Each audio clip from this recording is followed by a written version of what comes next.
Salut les amis et bienvenue dans ce nouvel épisode des aventures de Luc le Lièvre. Aujourd'hui, nous allons découvrir ensemble 5 contes africains riches en enseignements. Préparez-vous à un voyage plein de sagesse et de surprises. On commence avec notre premier conte, Luc le taureau. Luc est incroyablement fort et très fier de sa puissance. Il se pavane, se vante et regarde de haut tous les petits animaux de la savane. Mais notre malicieux, Luc le Lièvre a une idée derrière la tête. Il décide de donner une leçon à ce grand orgueilleux. Par la ruse et de belles paroles, Luc fait croire à Luc qu'il existe une force bien plus grande que la sienne.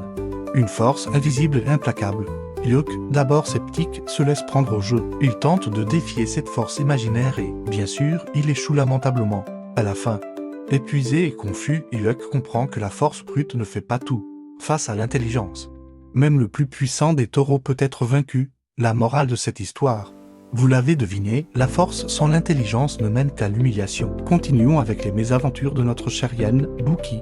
Dans ce deuxième conte, Bouki, fidèle à sa réputation de glouton, ne peut s'empêcher de voler les moutons des bergers. Chaque nuit, il se faufile dans les enclos et s'en met plein la panse. Mais les bergers en ont assez. Ils décident de lui tendre un piège. Une nuit, alors que Bouki pense faire un festin, il se retrouve attrapé. Les bergers, furieux, ne le ménagent pas et lui donnent une correction mémorable. Bouki réussit à s'échapper. Mais il est couvert de blessures et surtout de honte. Il a appris à ses dépens une leçon très importante, le voleur finit toujours par payer pour ses méfaits.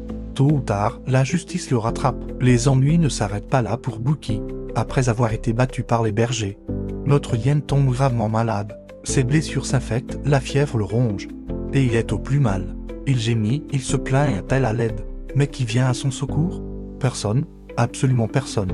Tous les animaux se souviennent de sa méchanceté, de ses vols, de ses mensonges. Pourquoi aiderait-il celui qui leur a fait tant de mal? Bouki se retrouve complètement seul. Abandonné de tous, il comprend, mais bien trop tard, que ses mauvaises actions l'ont isolé.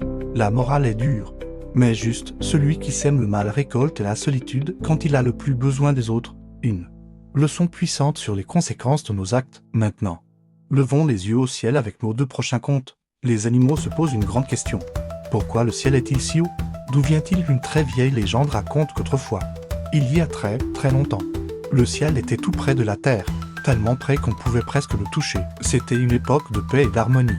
Mais les hommes et les animaux, peu à peu, ont commencé à manquer de respect. Ils jetaient leurs déchets vers le ciel. Ils le salissaient sans aucune considération.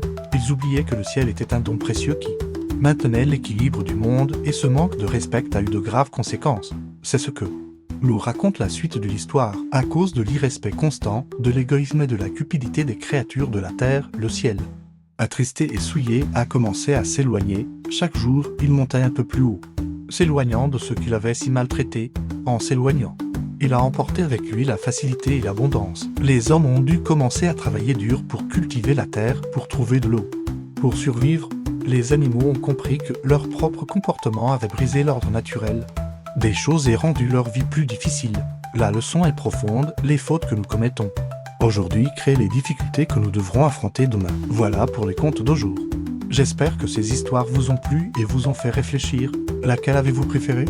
Dites-le moi dans les commentaires. N'oubliez pas de liker la vidéo et de vous abonner pour ne pas manquer le prochain épisode. Merci d'avoir regardé et à très bientôt pour de nouvelles aventures.